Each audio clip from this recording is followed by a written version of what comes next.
सोलापूरमध्ये भाजपच्या नेत्यांचा आमदारांचा निष्ठावंत पॅटर्न पाहायला मिळतोय।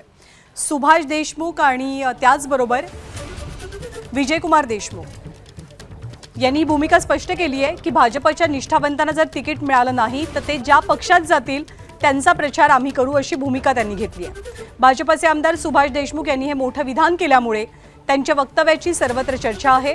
तर भाजपमधनं आमच्या निष्ठावान कार्यकर्त्याला तिकीट मिळालं नाही तर ते महायुतीतल्या इतर पक्षात जातील आणि आम्ही त्यांच्या पाठीशी असू असं देशमुख म्हणाले। असं मत आहे की ज्या कार्यकर्त्यांनी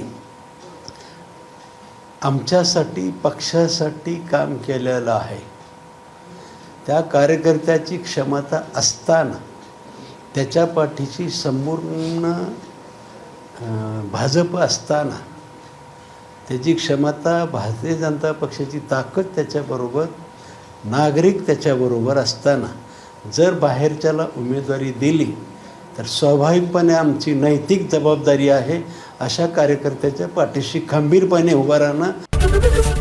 एबीपी माझा, उघडा डोळे बघा नीट।